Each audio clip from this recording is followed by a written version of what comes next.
Hotep, chers téléspectateurs, et bienvenue dans une édition exceptionnelle de Sagesse Kamite au cœur de la Renaissance africaine. Aujourd'hui, notre émission adopte un format particulier, un exposé illustré, conçu non pas simplement pour recevoir un invité, mais pour nous conduire au cœur d'une réflexion sur les fondements même de la connaissance. J'ai l'honneur d'accueillir Mbombok Mbok Basson, intellectuel, chercheur, auteur de nombreux ouvrages et initié à la tradition Mbok-Bassa, engagé depuis de nombreuses années dans la recherche et la vulgarisation des paradigmes africains. À travers ses travaux, il s'est notamment attaché à interroger les rapports entre science, philosophie, spiritualité, histoire et civilisation. Et aujourd'hui, nous ouvrons un chantier particulièrement ambitieux, la théorie africaine de la science vers un nouveau paradigme de la connaissance. Une question fondamentale sera au centre de notre réflexion. La science est-elle véritablement universelle dans ses fondements ou porte-t-elle aussi les empreintes philosophiques et culturelles des civilisations qui la construisent? Nous chercherons à comprendre comment l'Afrique peut revisiter son rapport à la vérité, au savoir, à la nature et à la connaissance, non pas dans le rejet de la science, mais dans la perspective d'une souveraineté intellectuelle et d'une contribution africaine au savoir universel. Madame, Messieurs, chers téléspectateurs, installez-vous confortablement. J'ai l'honneur de recevoir dans cette édition spéciale Mbombok Mbok Basson, mais avant de le recevoir et entrer dans le vif du sujet de cette thématique, permettez-moi très rapidement de prendre une transition du côté de la régie et je vous retrouve juste derrière. A tout de suite. Africa et Kemet Télévision.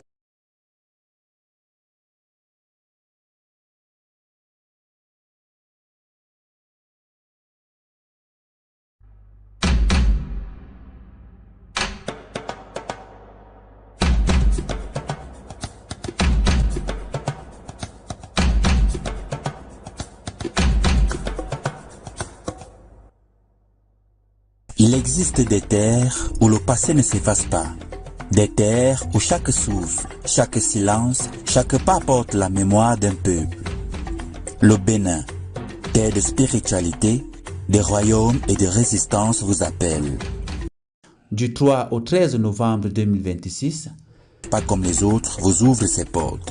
Dahomey Tour 2026, un retour aux sources, une immersion dans l'essence même de l'Afrique, porté par l'Afrique identitaire en collaboration avec Kemet Télévision International Cameroun. Ces rendez-vous culturels vous conduisent au cœur d'un héritage vivant. De Cotonou à Ouida, de Porto Novo à Abomey, chaque étape devient une rencontre, chaque lieu une révélation. Vous entrez dans l'univers du Fa.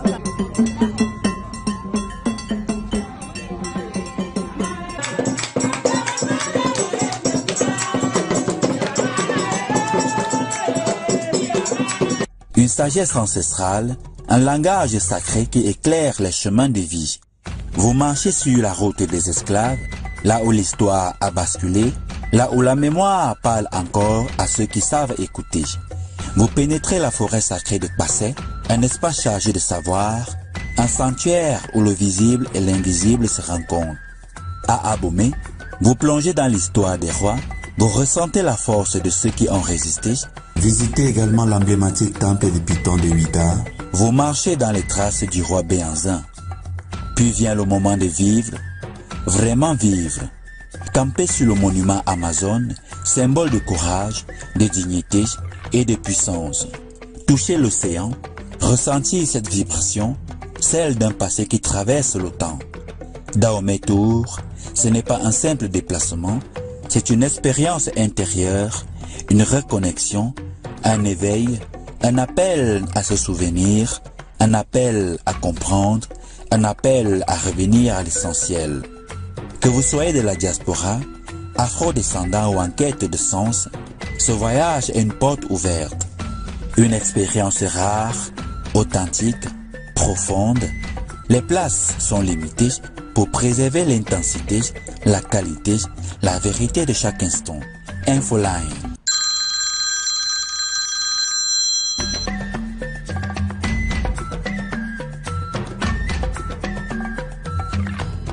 Dahomey Tour 2026, revenez à l'origine et reconnectez-vous à vous-même. Sponsor officiel, Identité Africa et Kemet Télévision.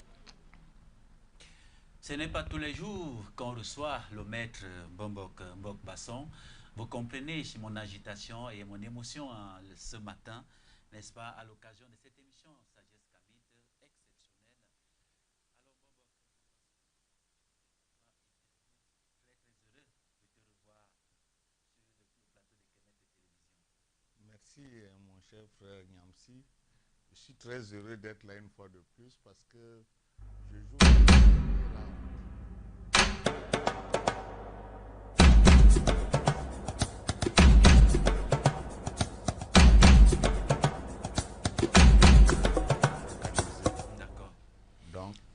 Il existe des terres où le passé ne s'efface pas. Des terres où chaque souffle, chaque silence, chaque pas porte la mémoire d'un peuple. Le Bénin, terre de spiritualité, de royaume et de résistance vous appelle. Du 3 au 13 novembre 2026, pas comme les autres, vous ouvre ses portes. Dahomey Tour 2026, un retour aux sources, une immersion dans l'essence même de l'Afrique, porté par l'Afrique identitaire en collaboration avec Kemet Télévision International Cameroun. Ce rendez-vous culturel vous conduit au cœur d'un héritage vivant. De Cotonou à Ouida, de Porto Novo à Abomey, chaque étape devient une rencontre, chaque lieu une révélation.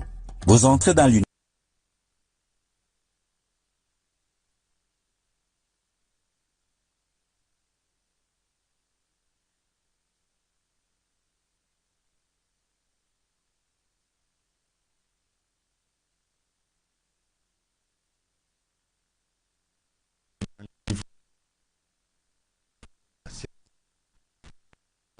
C'est un dernier round très important parce que D'ailleurs, la couverture de cet ouvrage à l'antenne. ouais, Oui, Mbok. parce qu'il faudrait que les Africains sachent que ils ne sont plus obligés de faire le droit occidental, le droit positif. Ils ne sont plus obligés de faire la philosophie de l'Occident, la science politique de l'Occident. Ils ne sont plus obligés de faire la médecine de l'Occident, la pharmacologie de l'Occident. Il faut que l'Afrique et les Africains commencent à réapprendre comment intégrer leur propre savoir dans le concert des grandes nations. Et je dis que nous avons des trésors inimaginables parce que en réalité, nous sommes les maîtres du monde. Voilà ce que je voulais dire. Ok, d'accord, Mbok. Pour entrer dans le vif du sujet, avant même de parler de sciences africaines, il faut peut-être commencer par une question fondamentale. Qu'entendons-nous exactement par science? Est-ce simplement une méthode d'observation, d'expérimentation et de validation des connaissances, ou bien toute science repose-t-elle nécessairement sur une conception préalable de l'homme, de la nature, du réel et de la vérité? Ah oui, il y a des critères de vérité en science. La neurobiologie cognitive nous explique que c'est dans le milieu que l'on est qu'on acquiert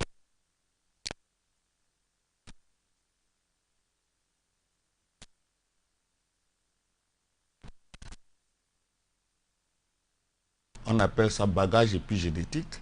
Ce bagage-là nous vient de nos ancêtres d'un côté et de l'autre côté de l'éducation que nous pouvons acquérir à l'école. Il se trouve que lorsque nous allons à l'école des autres, ce bagage que nous héritons de notre cerveau disparaît ou entre dans l'inconscient. Si bien que lorsque nous réfléchissons un peu comme on le fait aujourd'hui, nos intellectuels le font, nous utilisons les modèles de l'Occident en pensant que ces modèles sont universels. Non. Tous les scientifiques aujourd'hui sont unanimes. La science n'est pas universelle. Ça veut dire que ce sont les résultats que chaque peuple peut apporter qui sont universels. Chaque peuple apporte sa manière de voir le monde. Et d'ailleurs, tous les grands, quelqu'un comme Stephen Hawking, le grand physicien, nous dit que les théories culturelles sont des théories qui peuvent s'affronter.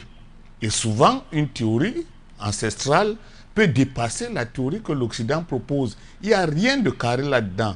C'est chaque peuple qui doit disposer de sa propre capacité à investir le réel, qui se propose aussi de faire en sorte que cette science coïncide avec ses méthodes.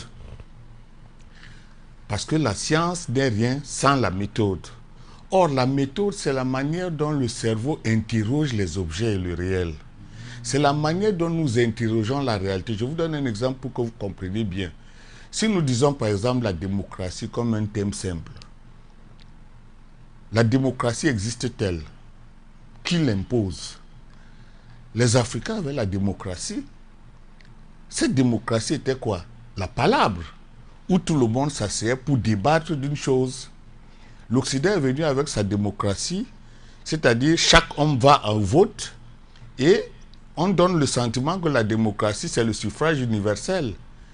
Donc, ce n'est pas la manière de dire démocratie qui est importante, mais c'est le contenu qu'on donne. Parce que comme nous avons hérité des concepts de l'Occident, il faut donner un contenu à ces concepts chaque fois. Un autre exemple, l'État. Nos royaumes étaient des États. Même nos clans. Puisque la définition de l'État, c'est quoi? Il faut avoir une autorité, il faut avoir un peuple, il faut avoir un territoire. Donc le clan est déjà un État en soi. Dans son organisation. Dans son organisation, puisqu'il a une autorité. Mais l'ennemi aussi devient un autre État. Un État qui est pluridimensionnel, hiérarchiquement plus important que le clan. Mais la nation aussi devient un État. Parce que la nation culmine. Et l'empire devient donc l'assemblage de toutes les nations.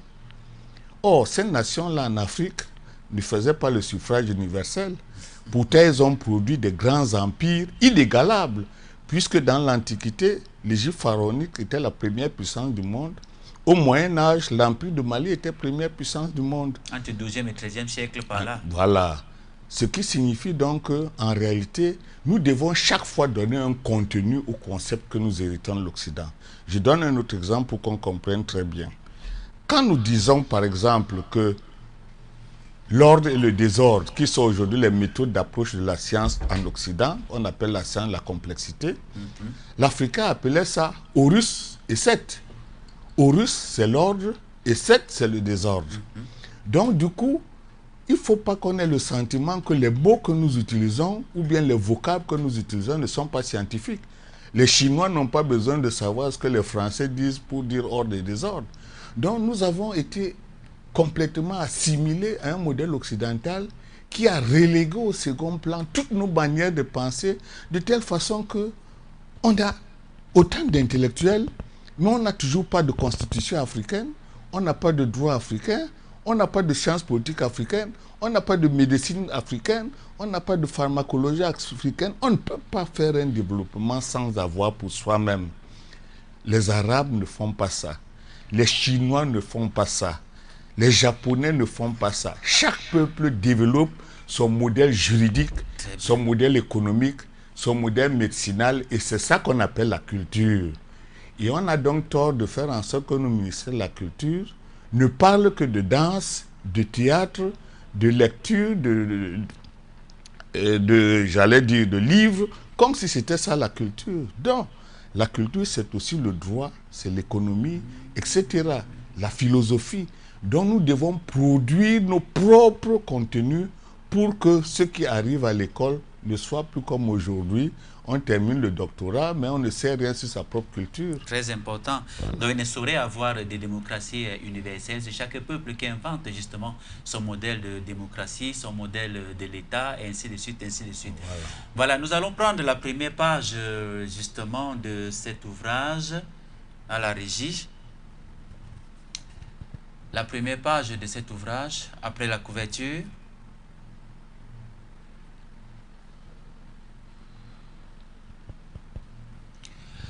Voilà, Mbomok, la loi de la création de l'univers. Quant à la vie intellectuelle, tu vois sans doute quelle attention la loi, chez nous, Égyptiens, y apporte, à partir des premiers principes qui touchent l'univers. Elle a réglé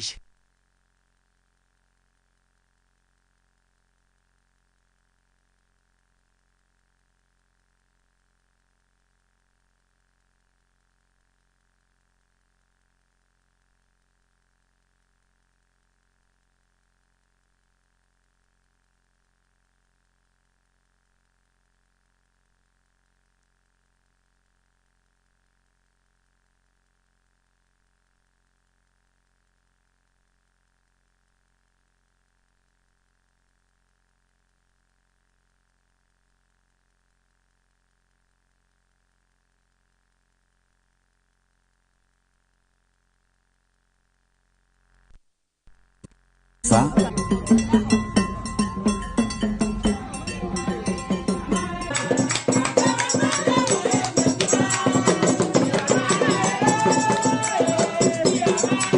Une sagesse ancestrale, un langage sacré qui éclaire les chemins de vie. Vous marchez sur la route des esclaves, là où l'histoire a basculé, là où la mémoire parle encore à ceux qui savent écouter. Vous pénétrez la forêt sacrée de Passé, un espace chargé de savoir, un sanctuaire où le visible et l'invisible se rencontrent. À Abomey, vous plongez dans l'histoire des rois, vous ressentez la force de ceux qui ont résisté. Visitez également l'emblématique temple de Python de Ouidah. Vous marchez dans les traces du roi Béanzin. Puis vient le moment de vivre, vraiment vivre. Camper sur le monument Amazon, symbole de courage, de dignité et de puissance. Toucher l'océan, ressentir cette vibration, celle d'un passé qui traverse le temps. Dahomey Tour, ce n'est pas un simple déplacement, c'est une expérience intérieure, une reconnexion, un éveil, un appel à se souvenir, un appel à comprendre, un appel à revenir à l'essentiel. Que vous soyez de la diaspora, afro-descendant ou en quête de sens, ce voyage est une porte ouverte. Une expérience rare, authentique, profonde. Les places sont limitées pour préserver l'intensité, la qualité, la vérité de chaque instant. Infoline.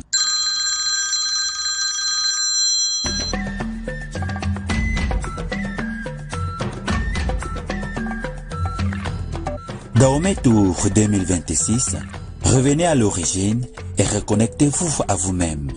Sponsor officiel, Identité Africa et Kemet.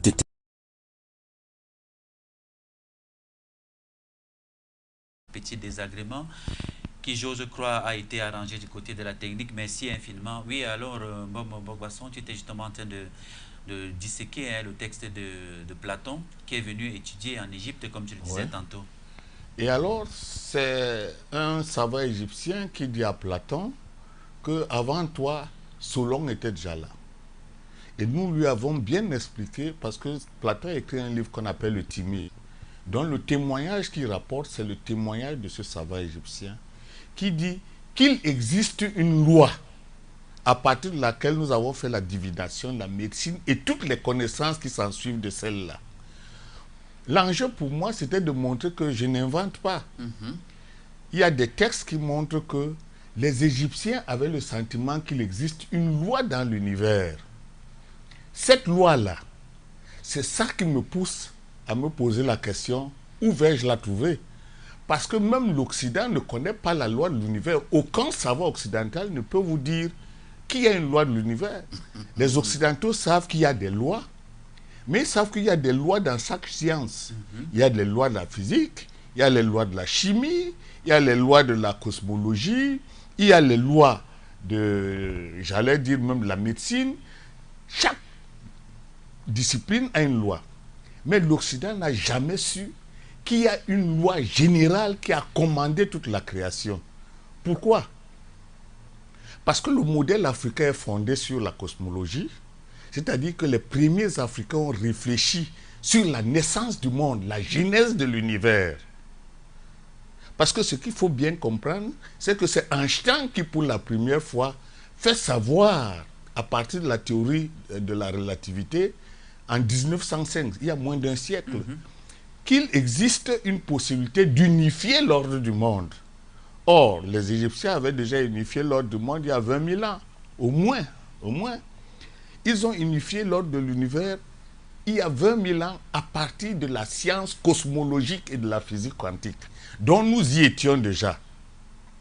Ça fait donc que l'Occident va organiser tous ses savoirs à partir de ce qu'on appelle la réalité empirique, c'est-à-dire à partir de la matière, sans s'interroger sur l'origine de la matière. Vous vous souvenez très bien que la Bible nous dit que l'homme est né ex nihilo, c'est-à-dire né de nulle part, ce qui est une impossibilité matérielle. Donc l'enjeu des Égyptiens, c'était de savoir d'où nous venons, de quoi nous venons, quelle a été la matière première à partir de laquelle l'homme a été fait. Ils en ont décidé le Nun primordial, c'est le Nun chaotique, On dit que tout vient des vibrations et on le verra. Donc, c'était pour dire que je n'invente pas qu'il existe une loi de l'univers, mais je prends les textes à témoin, qui sont les textes anciens, où les Égyptiens eux-mêmes disent qu'il existe une loi dans l'univers, et c'est ça que nous devons découvrir. Et c'est pour ça que je vous appelle à regarder ma démarche, pour qu'ensemble, nous voyons si je me suis trompé, ou si j'ai fait des écarts à la norme. Maintenant, nous pouvons avancer. D'accord. Deuxième page, justement, de l'illustration. Voilà. Il convient, en effet, de se rappeler que la plupart des théories scientifiques sont issues des mythes. Karl Popper, Conjecture et Réfutation, Paris, période 1985. Voilà. Et la page est même mentionnée, page 379. C'est Karl Popper qui me met la puce à l'oreille. Il dit que la plupart des théories scientifiques sont issues des mythes. Ma conclusion est simple. Ma seule façon de savoir s'il existe une loi générale de l'univers, comme le disent les Égyptiens, c'est de regarder nos mythes. Parce que nulle part ailleurs, on aurait pu savoir. Vous comprenez? Parce que j'ai lu le livre des morts, j'ai lu presque beaucoup de livres égyptiens, j'ai lu les plus récents comme les Cheikh Anta Diop. Ça n'apparaît nulle part. L'histoire d'une loi générale de l'univers. Bien que ce soit sous le nom de Mahat. Même Mahat, personne n'avait découvert son contenu. On sait que c'est la loi, et on nous a dit que c'est la vérité-justice, mais la vérité-justice ne veut rien dire a priori. On prend la vérité-justice où? C'est donc ça qui m'a obligé à dire il faut que j'aille chercher du côté des mythes, parce que l'épistémologue Karl Popper est très sérieux. S'il nous dit que les mythes produisent des théories scientifiques, il faut faire attention. Voilà la raison pour laquelle j'ai dit je vais consulter les mythes africains. Donc vous pouvez poursuivre la démarche. D'accord. Troisième page.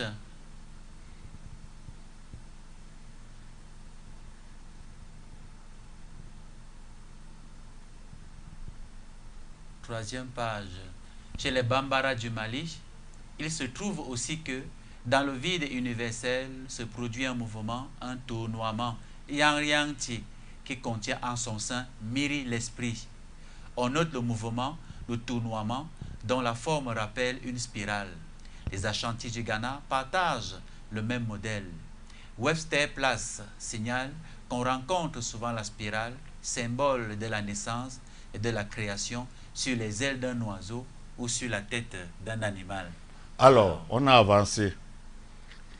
Les Bambara nous disent qu'il y a un vide universel. C'est ce que les Égyptiens appellent le Nun. Le Nun. Primordial, chaotique. Et ils disent que c'est dans ce vide universel que se trouve l'esprit. Miri. Tandis que le tournoiement initial s'appelle Yer-Yerti. Ça veut dire qu'ils ont visualisé les origines du monde. Parce que pour dire qu'il y a un tourbillon et qu'ils disent que c'est à l'intérieur de tout ce tourbillon qu'il y a l'esprit, la question est, quelle est leur méthode scientifique pour accéder? Parce que nous, aujourd'hui, si vous demandez à un scientifique, même à un physicien ou à un agrégé, vous pensez que dans le vide universel, est-ce qu'il y a un tournoiement? Il ne va pas vous répondre. De deux choses l'une. Soit que les Bambara avaient fait la physique quantique, au point d'arriver à cette conclusion, soit que les Bambara ont eu des personnes qui ont approché la réalité du monde par une intuition géniale qui leur a permis d'imaginer les origines du monde, ce qui est presque impossible. Parce que on ne peut pas imaginer le monde et parler d'une spirale si on n'est pas entré en contact de l'expérimentation. Donc, ils étaient des initiés, mais des initiés forcément mathématiciens pour arriver à cette conclusion. Et je mets les Ashantis parce que mon enjeu, c'est que si on dit que c'est uniquement les Bambara, ce n'est pas une preuve scientifique. Alors que si on dit que les Ashantis aussi ont pensé une spirale de la création, les Ashantis disent bien qu'il y a une spirale de la création qui ressemble bien au tournoiement des Bambara. Parce que le tournoiement signifie quoi? Ça signifie quelque chose qui tourne. C'est une spirale. La spirale. Donc, les Bambara et les Ashantis me mettent sur la voie. Mais je me dis, les Bambara et les Ashanti ne suffisent pas. C'est pour ça qu'il faut passer à un autre mythe. D'accord. La suite.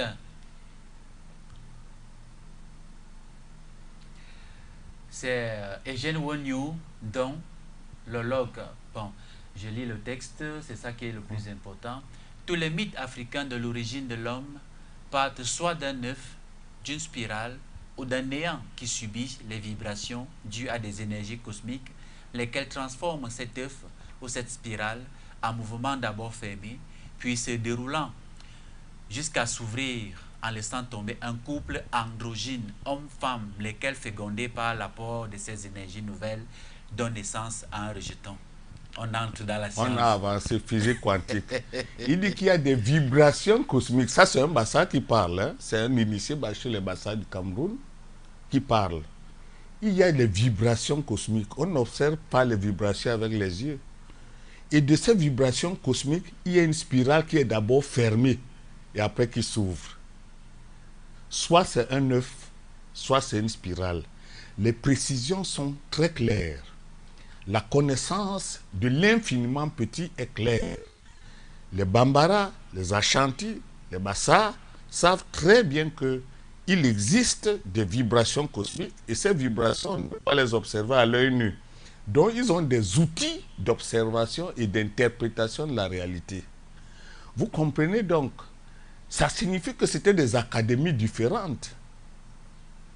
Ce n'est pas une seule académie qui a dicté aux autres. Et regardez les distances qui séparent les Bambara qui se trouvent vers le Mali. D'abord même l'Égypte avec le Noun. L'Égypte avec le Noun. Les Bambara qui se trouvent au Mali, c'est-à-dire vers l'océan Atlantique. Les Ashanti qui se trouvent presque au milieu.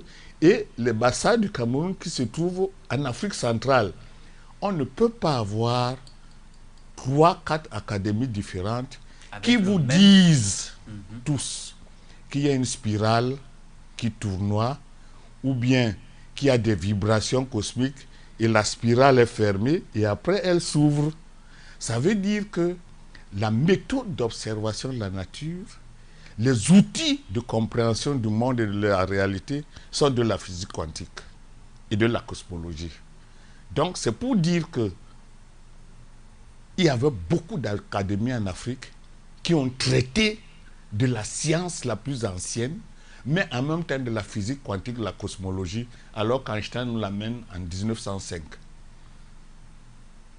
Alors poursuivez, nous allons continuer à voir de quoi il est question. Alors, la prochaine image, j'espère que notre frère Noah écoute cette émission, lui qui pense que les Africains n'ont rien apporté, n'est-ce pas, à la civilisation mondiale. Bien, au niveau des croyances religieuses, le mythe cosmogonique Ngala Douala raconte que l'univers Missipo connaît une création perpétuelle par les 3 principes. Principe mâle, Hippo, œuf de l'univers, principe femelle, Ia, ovule principal, et leur résultante androgyne est l'acte ouvrant, l'hypothèse et le sa. Le sa est la danse, l'acte de danser et l'hypo-Ia qui produit à chaque instant les apos, la spirale. Voilà. Remarquez très bien, et sapo, il y a SP. On va laisser le texte à l'antenne justement, mais c'est à la régie. Laissez et sapo, SP, comme si c'était spirale, et que ce soit un mot qui soit emprunté. Je ne dis pas que c'est la vérité parce que je ne suis pas très puissant en linguistique, mais il y a une très grande ressemblance. Et vous voyez que chaque mot a son vocable. Et sapo, et puis hippo, qui est contraire à Ia, qui s'ouvre pour créer la spirale. Vous voyez, dans l'univers Missipo, les mots sont extrêmement précis. Et là, c'est Dika à quoi? Ça, c'est Dika à quoi qui témoigne pour les doigts. Là, vous savez que c'était un grand initié.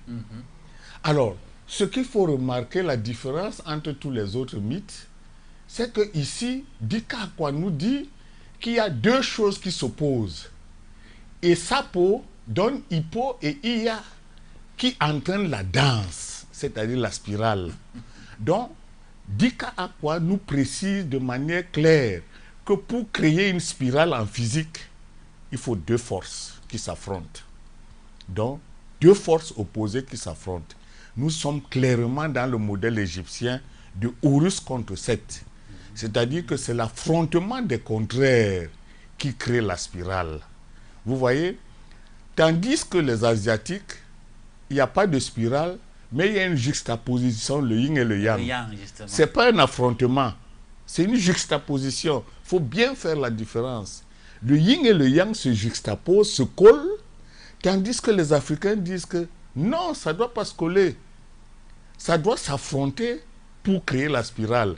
Donc vous voyez, les Africains sont dans une avance, j'allais dire qualitative, plus importante que l'Asie. Très important. C'est-à-dire qu'eux, ils nous précisent en physique les conditions dans lesquelles apparaissent une spirale. C'est ça qu'on appelle aujourd'hui en physique les phénomènes de Bénard. Quand vous avez des cyclones qui tournent, quand vous avez par exemple les galaxies, ce sont les forces d'expansion contre les forces de gravitation. Vous comprenez? C'est-à-dire, vous voyez déjà que la symbolique que présente Dika Akua nous montre en quoi ça ramène à l'expansion de l'univers et à la gravitation comme force contraire qui crée la galaxie.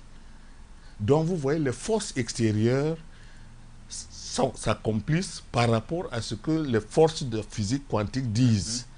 Donc vous voyez, c'est déjà un très grand pas. Et voilà comment je me rends compte que, attention, le même modèle égyptien, Bambara, Ashanti, Bassa, rejoint le modèle d'un Galadouala qui ont aussi cheminé pendant très longtemps depuis l'Égypte pharaonique. Donc il y a une conjonction qui me permet d'avancer. Et cette conjonction me dit, il faut poursuivre la démarche pour savoir jusqu'où sont allés les Africains. Donc, on va poursuivre le débat. Exactement. Prochaine image. La naissance du monde selon les prêtres philosophes de Memphis. On nous montre justement l'image de la stèle au British Museum à Londres, numéro 498, intitulée Shabaka Stone. L'image de Théophile et Obenga, planche hors texte 7 de son livre, entre parenthèses, note 5, montre des traits de même hauteur obtenus à partir d'explosions de l'espace-temps. Ok. Avant la spirale, il y a cette explosion. C'est le Big Bang. C'est ce que les Occidentaux appellent le Big Bang. On part d'une clé de l'univers, là, voilà, qui est carrée. Et vous voyez qu'ils ont très bien représenté par des flèches que le Big Bang se dilate. On part d'un noyau vers les périphéries. Voilà, vers la périphérie. C'est l'expansion de l'univers. C'est la dilatation cosmique primordiale. Nous y étions déjà. Attention, c'est parce que nous ne lisons pas beaucoup que nous passons de manière inaperçue sur ce genre de choses. Là, nous avons la preuve qu'on appelle ça une image scientifique.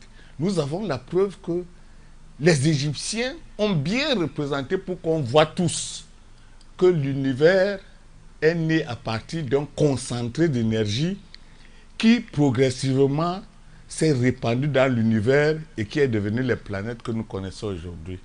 La cosmologie est prête depuis longtemps, depuis 30 000 ans au moins. Vous comprenez? Parce que ce qui m'a heurté l'esprit, c'était qu'on a vu la spirale. Mais comment l'univers est né? La spirale est là. Mais la spirale est arrivée comment? Il fallait cette explosion-là. Donc j'ai voulu la montrer pour que les cosmologues et les physiciens de haut niveau dans le monde comprennent bien que nous y étions avant. Parce que le fait, ce n'est pas de faire croire que la cosmologie est née là avec Einstein, non. Il faut bien que nos physiciens, nos propres physiciens et cosmologues aient le sentiment qu'il y a de la recherche à faire. Et il faut aller dans cette direction. L'Occident ne nous a pas appris ce que c'est que l'univers qui naît. Non seulement nous avons su comment l'univers naît, mais ensuite on a su comment il va fonctionner. Et il fonctionne avec ces deux forces, de l'infiniment petit à l'infiniment grand. Donc on peut passer à la suite, sauf si vous avez une question, parce que vous pouvez poser les questions au même moment. Hein. Si vous n'en avez pas, on poursuit. Bon. D'accord. Apparition et disparition de la spirale. Ce que je vous arrête d'abord. Apparition et disparition de la spirale, c'était pour vous dire que souvent la spirale apparaît, souvent on ne la voit pas. Puisqu'on voit les cyclones, on voit les galaxies, mais on ne voit pas ça partout. Pourquoi elle apparaît, pourquoi elle disparaît, vous pouvez lire là maintenant. La spirale de la création obéit à la théorie fractale de Benoît Mandelbrot. L'échelle change, mais la forme ne change pas. Quand la spirale n'apparaît pas sur un objet, c'est qu'elle a subi des catastrophes généralisées au sens de René Thom. Ok. C'est qui René Thom? René Thom, c'est un mathématicien français. Il a été médaillé Fields en 1958. C'est l'équivalent du prix Nobel de mathématiques. Parce qu'en mathématiques, on appelle ça Fields. C'est le médaillé Fields.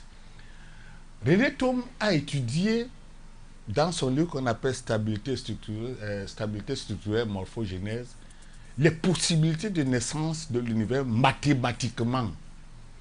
Parce que pour René Thom, l'univers est né mathématiquement. Si Dieu existe, c'est un mathématicien. Et de la sorte, René Thom a établi que les catastrophes dans l'univers, c'est elle qui crée la spirale. Catastrophe, pourquoi? Parce que vous voyez, la spirale tourbillonne et vient s'arrêter à un point. C'est ce point-là qu'on appelle la catastrophe. Et c'est ce point-là que René Thom nous dit que ce point-là peut se redétacher. C'est ce qu'on appelle les catastrophes généralisées. C'est-à-dire qu'à un moment donné, on ne voit plus la spirale parce que les catastrophes généralisées apparaissent et permettent de ne plus voir la spirale. J'ai fait cette précision pour la suite. Vous allez comprendre pourquoi. D'accord. La suite, ou alors peut-être une question avant la suite. Bob, tu nous montres que derrière toute production scientifique, justement, se trouve un système de pensée. Dès lors, avant de poursuivre avec l'émission, quelle place, justement, les sociétés africaines ont-elles historiquement accordé à l'unité entre le visible et l'invisible dont tu parlais tout à l'heure, entre la matière, l'esprit, l'éthique et la connaissance? C'est ce que nous allons voir. C'est-à-dire que l'Occident a eu des savants de la matière, mais ces savants de la matière ont exploré cette matière en vue de la domination. Ils n'ont pas exploré cette matière pour savoir si c'est une relation avec l'homme. La grande différence de la science africaine et de la science occidentale vient de ce que les savants égyptiens ont voulu greffer la connaissance de l'univers à la connaissance de l'homme. Très bien. L'Occident n'a jamais fait ça. René Thom a essayé. Moi, j'ai lu son livre, j'ai lu ses livres. Il a essayé et il est arrivé à des résultats impressionnants, sans toucher du doigt la vérité. Un peu comme Edgar Morin. C'est-à-dire, René Thom est arrivé aux frontières de la vérité, mais sans la pénétrer réellement. La force de l'Afrique, c'est d'être allé au-delà des savants de l'Occident et de poser clairement la question: quel est le lien entre l'univers et nous? Parce que c'est ce lien que je cherche. Et c'est ce lien qui va nous permettre de comprendre pourquoi les Africains étaient plus avancés que l'Occident. D'accord. Okay. Prochaine image, justement. Voilà. Naissance et disparition des étoiles. Le regard perçant de Webb a révélé de fins filaments de gaz et de poussière dans les bras lumineux en forme de spirale qui se déploient du centre de cette image. Note sur son site l'ESA, entre parenthèses NASA, ESA, CSA, James Webb Space Telescope. Alors, la NASA nous dit que c'est comme ça que les naissances des étoiles et leur destruction se fait. En spirale, elles naissent, et en spirale, elles meurent. On voit justement au centre de l'image, c'est une spirale. Rappelez-vous que les traditions des confréries semblent nous dire que quand l'homme décède, sa conscience tourbillonne pour repartir vers l'infini. Il y a une analogie là. C'est-à-dire, les étoiles sont à l'origine de l'univers. Il faut très bien savoir que ce sont les étoiles qui ont produit les premiers minéraux, jusqu'aux minéraux lourds. Parce qu'il faut savoir que ce sont ces minéraux lourds qui vont donner la végétation, ensuite qui vont arriver aux animaux et aux hommes. En réalité, l'homme est constitué de ces particules nées des étoiles. C'est pour ça que dans les textes africains, on dit le fils du soleil. Il faut bien vous rappeler que quand vous regardez les légendes dans les films, etc., on vous parle toujours du fils du soleil, parce que c'est le fils des étoiles. pour les Africains, la question des étoiles est trop importante pour leur propre survie. C'est la raison pour laquelle les premiers Égyptiens ont regardé et observé les étoiles pour en déduire la nature de l'homme. D'accord. L'Occident n'a pas fait cette démarche. L'Occident voit la spirale, mais elle ne sait pas à quoi la spirale sert. Ça ne l'intéresse même pas. Pourquoi ça ne l'intéresse pas, la spirale? Parce que c'est le psychisme de l'homme. Il faut bien savoir que nous avons une relation particulière à l'univers. La neurobiologie cognitive appelle ça l'intelligence existentielle. Il y a des peuples dont la mémoire rappelle l'histoire de la naissance de l'univers. Ça veut dire que les premiers électrons, les premières particules nées il y a très longtemps, ont contaminé certains corps humains et se sont révélés dans le cerveau comme étant les principaux cœurs de la mémoire de l'univers. C'est pour ça qu'il y a beaucoup d'intelligence. Il n'y a pas que l'intelligence existentielle, il y a les intelligences spatio-temporelles, les intelligences de la musique. Vous entendez souvent qu'il y a des gars qui parlent plusieurs langues à leur naissance, ils sont forts en musique, parce que toutes les intelligences ne s'équivalent pas. En particulier, les intelligences africaines ont été fondées à retrouver l'horloge cosmique, les sources premières de l'univers. C'est pour ça que l'Occident voit les spirales, mais la spirale ne l'intéresse pas. Pourquoi nous, la spirale nous intéresse? Ça veut dire que nous avons une relation à la spirale. Cette relation est mémorielle. C'est-à-dire que notre esprit sent qu'il connaît.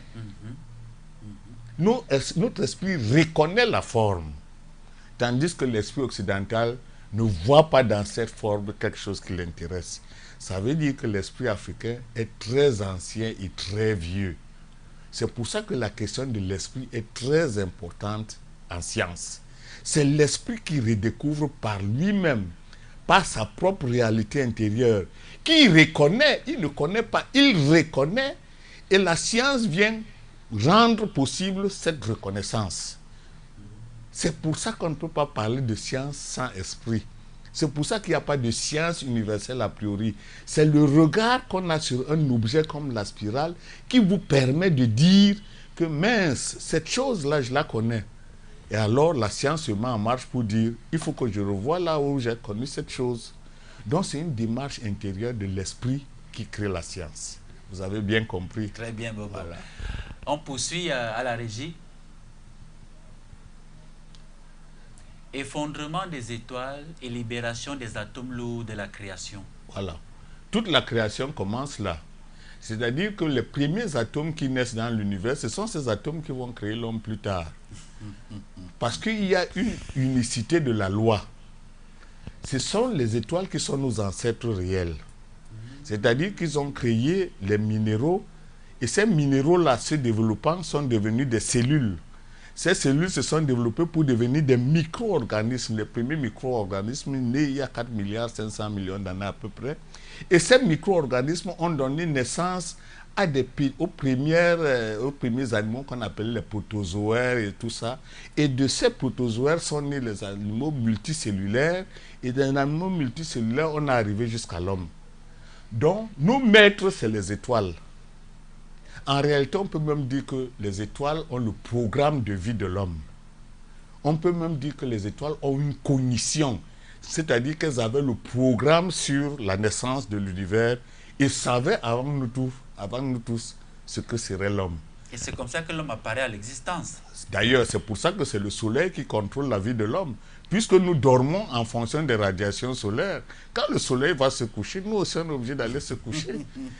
Quand le soleil renaît, c'est lui qui donne la photosynthèse des végétaux pour que nous on puisse manger. Donc nous sommes réglés par rapport au maître. Et c'est la raison pour laquelle les Africains adoraient le soleil, en toute connaissance de cause que le maître, c'est lui-là. Ce n'est pas parce que c'était des animistes. En fait, c'était des animistes, mais l'Occident ne pouvait pas penser qu'un objet comme le soleil pouvait être un objet de gloire. C'est pour ça qu'il y a l'hymne à Ra.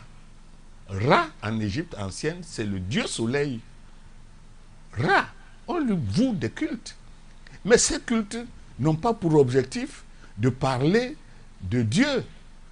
C'est parce qu'on reconnaît en lui la chose par laquelle nous sommes arrivés. Dieu, on ne le connaît pas. Exactement. Voilà. Et dans une ancienne langue indo-européenne, justement, ils appelaient Dei. Dei, qui devient donc Dieu. Parlant de Dieu, pourtant voilà. c'était du soleil. Deus, pourtant c'était le soleil. Deus en Grèce. En grec. Voilà. Voilà. Donc, rien à voir avec un certain discours selon lequel Dieu a pris façonné l'homme à travers la terre, la boue. Non, ça n'a rien à voir. Là-bas, ce sont les mythes.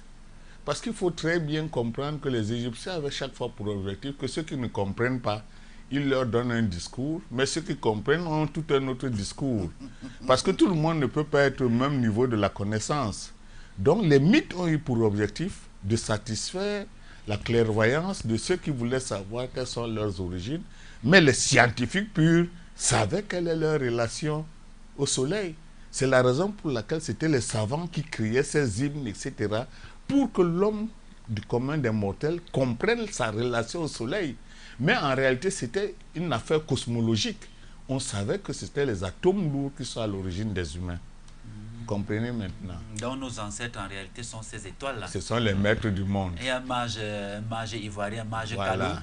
Kalou, qui l'a dit tantôt, on s'est moqué de lui lorsqu'il disait qu'en réalité, nos vrais ancêtres sont des étoiles. Voilà, c'est ça. En réalité, ça tire cela de la connaissance cosmologique très ancienne. D'ailleurs, le Bassa appelle le soleil Job, et les gens croient aujourd'hui que ça veut dire Dieu. Non, c'est Job qui est le soleil. Hein? On dit Bouga Job, c'est-à-dire le soleil qui va se coucher. Job, c'est le soleil, c'est ça l'Oba. L'Oba n'est pas Dieu, non, c'est le soleil. C'est-à-dire, ce sont les interprétations de la valeur du soleil qui ont été transformées avec l'Église chrétienne en Dieu, comme si c'était une affaire de Dieu. Non, c'est une affaire matérielle de connaissance. On peut comprendre pourquoi lorsqu'il se lève le matin, nous également, nous nous levons. On est obligé. D'ailleurs, le coq sait ça mieux que nous. Il chante avant pour nous dire que bon, le maître est déjà là. Donc levons-nous. Quand il dit cocorico, c'est parce qu'il dit que vous ne comprenez pas, il est déjà là, il faut se lever. Voilà. Très important. Alors, la suite à la régie. La spirale de la création dans la nature. Voilà. Nous voyons à la fois des végétaux, les spirales, voilà. Vous voyez, j'ai voulu montrer que là-bas, c'est un cyclone, tout en haut. Là-bas, c'est les végétaux. Là-bas, c'est la coquille d'escargot. Là-bas, c'est la galaxie. J'ai voulu montrer que la spirale existe dans toutes ces traits de la nature. Elle existe partout. Sauf qu'elle disparaît par moments et on ne sait plus que c'est elle la loi. Pour prendre l'exemple d'un bébé qui est en forme de spirale dans, dans le ventre de sa maman, lorsqu'il naît et grandit, on oublie la spirale. Voilà, effectivement. Vous voyez donc, c'est-à-dire que la loi de l'univers ne pouvait pas naître au hasard. Il a fallu des observations. N'oubliez pas que nous avons fait près de 500 000 ans à observer la nature. L'Occident ne pouvait pas le faire dans le cadre de l'hiver. Il y avait des hivers longs, 6 mois, 7 mois, 8 mois.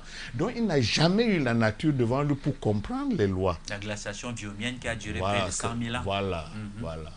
Donc vous comprenez, c'est-à-dire les Africains, les premiers Africains qui ont vécu, comme ils ne comprenaient pas très bien ce qui leur arrive, ils ont regardé la nature avec beaucoup d'émotion et ont voulu tirer des lois de la nature. Auquel cas, les spirales dont on parlait dans les tourbillons, dans la cosmologie, ont eu pour objectif de montrer dans la réalité ce qui se passe. Donc tout se passe comme si la naissance des animaux et des végétaux là se fait d'abord dans l'invisible. C'est-à-dire c'est l'invisible qui organise et quand nous ce qu'on voit, c'est simplement la finalité. C'est la raison pour laquelle c'est dans l'invisible que se trouvent les vérités. Et le visible n'est que la partie cachée de l'invisible. Donc vous voyez, la science ésotérique dit des choses qu'elle ne sait pas très scientifiques. Elle dit des choses qui sont des vérités. Et ces vérités, c'est lorsqu'on explore la nature qu'on commence à les voir. J'ai voulu donc montrer que dans la nature, la spirale existe. Quand on ne voit pas la spirale, c'est que ce sont des catastrophes généralisées. Comme René Thom l'a dit. Parce que c'est des démonstrations. Si vous lisez ce livre, c'est colossal. Ce n'est pas à la portée de tous. C'est à la portée des mathématiciens de très haut niveau. D'ailleurs, il appelle ça théorie du déploiement universel. On n'apprend pas ça. Théorie de déploiement universel, tu sens que c'est de la loi qu'il veut parler. Voilà. Ce sont des gens comme ça qui m'ont mis la puce à l'oreille. Parce que souvent, il ne vous dit pas clairement que c'est les Noirs qui sont en train de... C'est chez eux que ça se trouve. Seul Edgar Morin a dit attention, les choses que vous voyez là, c'est là-bas chez eux qu'il faut aller les chercher. Vous comprenez pourquoi j'aime beaucoup Edgar Morin. Oui. Parce que lui au moins a eu le courage de le dire. Les autres le cachent et font comme si c'est eux qui sont les savants qui ont découvert. On peut donc conclure que tout dans notre univers est en forme de spirale. Lorsqu'on voit le soleil dont on parlait tout à l'heure, il est en forme de spirale. Lorsqu'on voit la lune, même le déploiement des vagues dans la mer, Le soleil est en forme de spirale. Non, le soleil est en cercle. Sauf que la lumière qu'il émet se déploie en spirale. En spirale. Parce que c'est l'énergie. Vous avez très bien fait de me poser la question. La science africaine, c'est la science de la circulation de l'énergie dans l'univers. Les plantes que vous voyez là, c'est l'énergie qui devient la plante. C'est la circulation de l'énergie. Parce que Einstein nous dit très bien que E égale à mc carré. Plus la vitesse de la lumière, vous vous rapprochez, plus vous êtes énergie. Quand votre énergie diminue, vous devenez un bloc physique matériel. Nous, par exemple, les humains, nous sommes un bloc matériel parce que notre vitesse, la lumière, est arrivée à son niveau le plus bas. C'est pour ça que nous apparaissons comme les humains. Et quand nous mourons, nous retrouvons l'énergie primordiale qui se ramène donc à cette vitesse de la lumière. Parce que l'énergie n'apparaît que lorsque la vitesse de la lumière devient... Lorsqu'on se rapproche de la vitesse de la lumière. C'est pour ça que E égale à mc2 de Einstein est d'une importance particulière en science. Voilà. D'accord. La prochaine image à la régie. Voilà. Ça, c'est la coquille d'escargot. Et vous voyez la spirale. L'avantage que nous avons maintenant, pour la première fois, vous voyez comment on a matérialisé la géométrie de la spirale. La géométrie de la spirale apparaît surtout au XIIIe, XIVe siècle avec les architectes. Mais en réalité, c'est une géométrie africaine, la géométrie d'Euclide. Ça, c'est fait en Égypte. La géométrie que vous voyez là, c'est ça qu'on appelle le rectangle d'or, qui va créer le nombre d'or égyptien. D'accord. C'est ça. Et vous voyez que ça suit rigoureusement la spirale. Et cette rigueur mathématique de la spirale, c'est ça que Platon appelle que nul n'entre ici s'il n'est géomètre. Parce que Platon avait connaissance de ce que la spirale est à l'origine de l'univers. Alors, pour dire aux autres Grecs, vous qui ne savez rien, n'entrez pas dans mon académie. Exactement. Bon, mais au lieu de dire vous qui ne savez, il a dit de manière élégante que nul n'entre ici s'il n'est géomètre. C'était de cette géométrie qu'il s'agissait. Ça, on appelle ça la géométrie élémentaire de l'univers, parce qu'il y a une géométrie complexe que nous allons voir. La géométrie complexe s'obtient par itération de la courbe élémentaire. C'est-à-dire, cette courbe-là, c'est au deuxième degré. C'est-à-dire x carré moins x moins 1. Mais lorsqu'on est dans la géométrie complexe, on est dans les dimensions 3, 4, 5. Et là, c'est les mathématiques spéciales. C'est-à-dire, ce n'est pas donné à nous pour le faire. Non, je ne joue pas au billes là-bas. Là-bas, c'est la science infuse. C'est là-bas que les Égyptiens sont arrivés. Et je vais vous montrer pourquoi tout à l'heure. Parce que les Égyptiens ont vu ça. Ils sont arrivés à la géométrie de l'univers. C'est un espace dodécaédrique dont la géométrie est une sphère. C'est-à-dire, en réalité, nous sommes dans les pulsions mathématiques extrêmes. C'est là-bas que nos ancêtres sont arrivés. C'est pour ça que je ris souvent quand je regarde nos intellos qui bagarrent là en sciences politiques et en droit pour parler des choses qu'ils ignorent eux-mêmes. Voilà, vous comprenez. Prochaine image.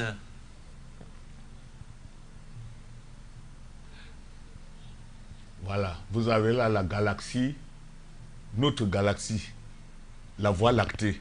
Il y a une image là où on a vu également l'animal qu'on appelle le mille pattes avec un certain nombre de spirales. Est-ce qu'on est en avant ou alors on est en arrière? Ah non, c'est-à-dire que ce sont les catastrophes généralisées de René Thom. Au lieu que ça crée une seule spirale, ça crée des spirales multiples. D'accord. Donc, c'est-à-dire qu'en réalité, nous, notre galaxie a l'avantage sur les autres galaxies qu'elle a des bras, on appelle ça les bras spiralés. Et vous voyez là-bas, on a écrit là-bas, we are here, au point bleu là.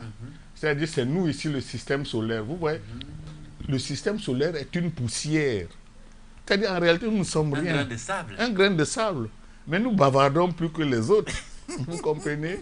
C'est-à-dire, il y a des milliards de soleils comme le nôtre, de systèmes solaires comme le nôtre. Tout ce que vous voyez là, tout ce qui brille là, tout ce qui brille là, ce sont les étoiles qui font briller ça. C'est-à-dire, en réalité, c'est des étoiles qui s'alignent en créant des bras. Ce sont des systèmes solaires alignés. Et c'est pour ça que vous voyez la lumière ressort. C'est leur lumière qui ressort. D'accord. C'est leur lumière parce qu'elle brille et c'est elle qui permet de comprendre qu'il y a une différence entre les bras spiralés et la matière noire qui se trouve là-dedans. Vous voyez que c'est noir autour. C'est ça qu'on appelle la matière noire en cosmologie. Donc voilà ça. Vous voyez, nous les humains, on est bruyants, on croit qu'on est les seuls dans l'univers, on est les maîtres. Alors que les choses comme la galaxie que vous voyez là, c'est des milliards de galaxies. Hein. Exactement. Il y a des milliards de galaxies, on n'est même pas, on est une poussière. Hein. Vous voyez? Ok. D'accord, on va poursuivre. Voilà.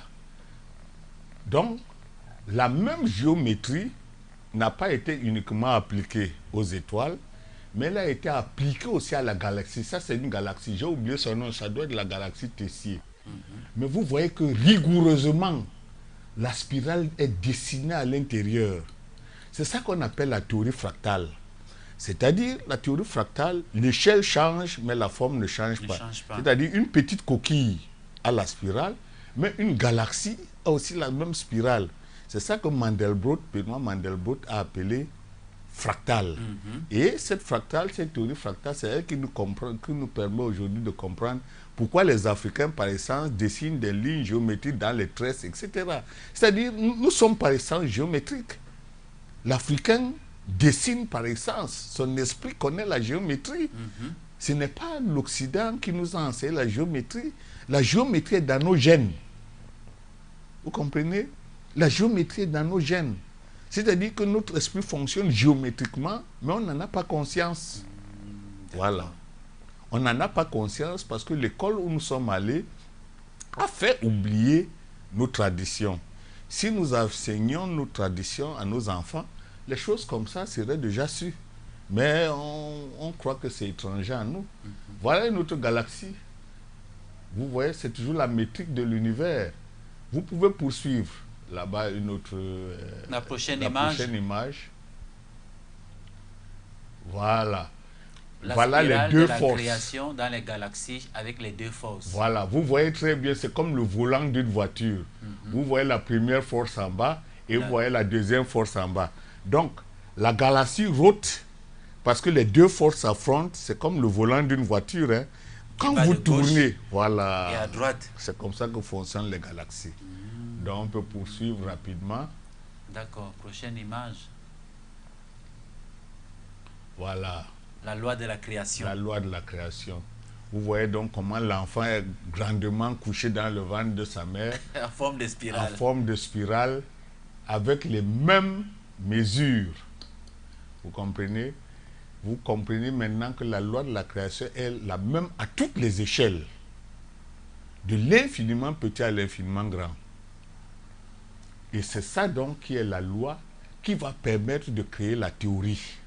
Parce qu'il faut maintenant comprendre ce que c'est que la théorie.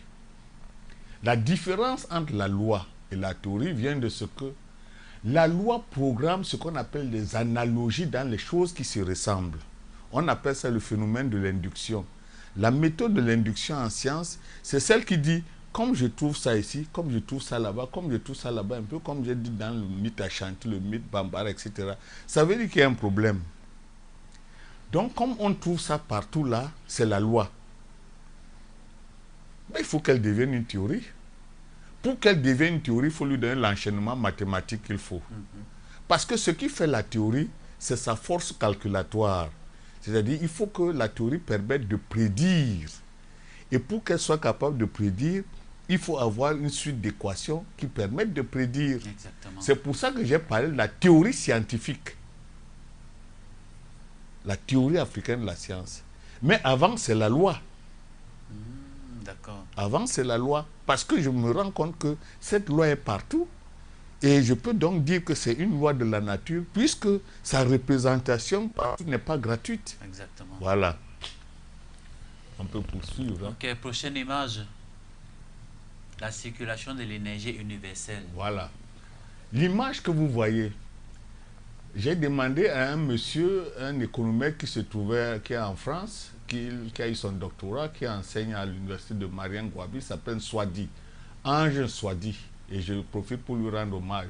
Je lui ai posé la question, est-ce que la spirale là qu'on a vue, est-ce que tu peux programmer ça sur 2000 points? Voilà ce qu'il a obtenu. Parce que je voulais avoir une image de la manière dont ça circule dans l'univers. J'en tire une conclusion. Hein. Vous voyez comment les bras se propagent autour du point lumineux là. Ça veut dire que nous sommes organisés sur des rails. Quand on dit que le destin de quelqu'un individuel et collectif, c'est que vous vous trouvez sur la même ligne de mire de l'ordre de l'univers. Et quand vous vous trouvez sur la même ligne, vous subissez en raison de la loi. D'accord. C'est-à-dire qu'un chef d'État peut entraîner votre mort à vous tous, mais parce que vous êtes sur la même ligne, c'est un peu comme un train qui déraille. Si le train déraille, tous ceux qui sont dans le train meurent. Parce que le train a mal tourné, il a effectué un dépassement et il a mal organisé son tournant, sa manœuvre, il a déraillé. Et tout le monde meurt. Donc, c'est comme ça que nous sommes dans l'univers. L'énergie traverse les planètes, ça traverse les hommes. C'est en nous, hors de nous. Il entraîne toutes les pensées. Il les ramène au point lumineux là qui est Atum, le Noun. Le noyau central. Le noyau central. Et c'est de là qu'on repart à zéro. D'où le mouvement que nous voyons justement sur l'image. Voilà.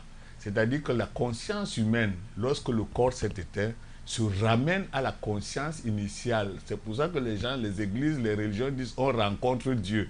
En réalité, ce n'est pas une affaire de Dieu qu'on rencontre. On rencontre la conscience primordiale en sa lumière. Vous voyez pourquoi les gens disent que je vais rejoindre la lumière. Mais en réalité, c'est parce que les théologiens avaient bien conscience qu'ils puisaient dans la science et connaissances. Donc, notre esprit rejoint la lumière primordiale, c'est-à-dire l'espace qui nous a produit. Nous y retournons. Voilà. Voilà. Prochaine image à la régie. Voilà. La spirale dans le masque Thomas. Ça, c'est un masque Thomas que j'aime voilà. bien. Le masque Thomas, c'est un masque d'initié. Vous comprenez? Celui qui organise le dessin qui est à l'intérieur, c'est l'architecte Dean Edouard, avec mon ami Nkodbisek qui est décédé. Le jour où je vois la spirale à l'intérieur, je demande à Nkodbisek, tu as su que la spirale est là comment? Il m'a répondu, je suis allé chez Dean Edouard. Tu sais que la spirale est dedans comment? Dean Edouard m'a dit non, c'est parce qu'à l'école d'architecture, on leur enseigne comment on monte le nombre d'or. C'est le nombre d'or qui permet de monter ça. Et donc, il dit que Diop, Cheikh Anta Diop, avait prévu que cette spirale se rencontrerait dans les masques. Donc, il a fait un essai de maître. Et j'ai donc tenté de lui expliquer ce que ça veut dire. À l'intérieur de cette spirale se trouve l'énergie. Vous comprenez? Cette énergie tourbillonne, comme dit les Babara. Miri à l'intérieur. L'esprit, Yerti, a à l'intérieur Miri l'esprit. Parce que là, le masque fonctionne comme un esprit. Sa spirale là, logarithmique, doit tournoyer pour arriver au point de catastrophe qui se trouve au point 9 que vous voyez, entre les deux yeux. C'est ça que René Thomas appelle la théorie des catastrophes. Donc, la théorie des catastrophes a pour objectif de dire que les choses qui s'effectuent dans la nature finissent toujours par un point à partir duquel la mort se trouve. Et là, le masque a pour objectif faire en sorte que l'initié qui le regarde soit obligé de faire le contour pour le ramener à son point neuf. C'est pour ça qu'il n'y a pas de désordre dans les sociétés africaines. Parce que les initiés qui arrivent chez les maîtres Thomas initiatiques, ils sont troublés. Parce que le masque a pour objectif, s'ils étaient désordonnés, de les ramener dans la justice vérité de l'univers. C'est ça le rôle du masque en Afrique. Et il est fondé sur la loi de l'univers. Vous voyez donc, nous avons fait 3 choses. Nous avons montré que l'infiniment grand des galaxies a la spirale, l'infiniment petit des mythes a la spirale dans le physique quantique, mais la spirale aussi se trouve dans l'infiniment complexe dans le cerveau humain. Les 3 démarches-là, seule l'Afrique l'a faite. L'Occident ne peut pas faire cette démarche. Nous sommes les maîtres de l'univers parce que l'univers a déposé en l'Africain la méthode par laquelle elle a créé le monde. C'est pour ça que nous recréons le monde dans notre vie de tous les jours en créant l'harmonie entre toutes choses, tandis que l'Occident crée la domination entre toutes choses. Voilà pourquoi les maîtres de l'univers sont restés les Africains. Et nous continuons d'être les maîtres de l'univers parce que cette sagesse du monde n'a pas été révélée à l'Occident. Cette sagesse du monde attend les Kamites. J'ai voulu leur montrer que la sagesse de ce monde attend les Kamites. Preuve à l'appui. Donc la théorie que nous devons faire pour redevenir des scientifiques, c'est d'apprendre à refaire la spirale. Et à travers le masque Thomas, on peut dire Likan, Lilé, Boubou, la science ne dépasse pas 9. On va voir ça tout à l'heure. Quand on va organiser, j'ai mis ça en parallèle pour que vous voyez ça. D'accord, prochaine image à la régie. Ça, j'ai voulu simplement... rituel du désordre. Oui, non, j'ai simplement voulu montrer que même le ritualiste ne sait pas qu'il fait la spirale avec l'eau. C'est-à-dire que c'est dans notre sang. Tout le monde fait la spirale. Les initiés font ça, mais ne savent pas à quelle destination. Du moins, ils savent que c'est pour lutter contre le désordre et pour bénir. Mais ils ne savent pas que le faisant, ils rejoignent la spirale du cosmos. C'est là la force de l'Afrique, d'avoir fait rejoindre la vie de tous les jours avec la vie du cosmos. Donc l'homme sur la Terre est intrinsèquement lié à cette spirale du cosmos. Voilà. Et au vent solaire qui se fait en spirale. Donc le soleil reconnaît ses amis. Donc quand vous ne faites pas la spirale, le soleil est informé. D'accord. Prochaine image à la régie. La spirale dans l'infiniment petit des atomes. Le réseau d'Abrikossov, force de Magnus et poussée d'Archimède. Oui, j'ai retrouvé ça chez les physiciens physique quantique. Ils ont montré à partir des atomes, ils ont essayé de regarder le mouvement des atomes, comment les particules fonctionnent. Ils ont découvert que les forces se mettent en place, c'est-à-dire les forces de Magnus contre la poussée d'Archimède. Exactement comme les forces de l'expansion de l'univers et les forces de gravitation. Donc même au niveau des atomes, c'est comme ça que la spirale se dessine. On ne voit pas ça avec les yeux, mais on voit ça avec les outils d'interprétation extrêmement puissants. Donc même la technologie nous montre que ça, c'est dans l'infiniment petit. Et l'infiniment petit rejoint la spirale du masque Thomas. C'est la même loi. Tout ce que j'ai voulu montrer, c'est de montrer comment la pensée africaine rejoint la pensée de l'univers. Parce que quand on dit que l'univers est en nous, microcosme, et qu'on rejoint le macrocosme, les gens ne savent pas toujours ce que ça veut dire. Ça veut simplement dire que l'univers en nous, par la forme. Ça, c'est le lien spirituel qui établit les 3 dimensions de l'univers et leur connexion intime. C'est par la loi et la forme de la loi que nous sommes dans l'univers. Quand on ne fait pas ça, quand on n'est pas conforme à l'ordre de l'univers, on finit dans la détresse. C'est le chaos. Donc tout le but de l'homme sur la terre, tel que les Africains l'ont organisé, c'est que la spirale doit être au cœur de toute chose. D'accord, Bobo. Prochaine image à la régie.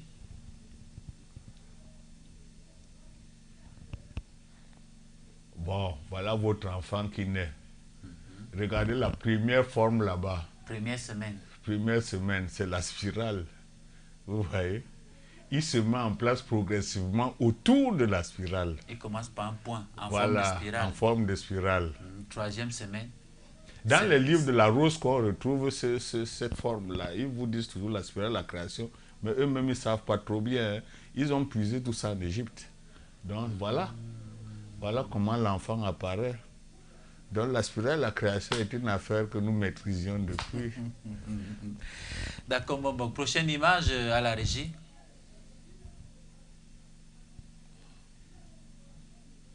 Voilà. Vous voyez? Ici, voilà la loi. Voilà là où le kanglin, le bébé chez les bassins. C'est-à-dire la spirale de la loi, la magie ne dépasse pas 9. L'axiomatique ou L'axiomatique, l'algorithme. voilà. Voilà, c'est ce qu'on appelle l'axiomatique. Les Occidentaux nous critiquaient de ne pas avoir une axiomatique. Parce que dans la pensée de l'Occident, ce qui crée la théorie, c'est l'axiomatique. L'axiomatique, c'est quoi? C'est une pensée qu'on formalise. On appelle ça la logique mathématique.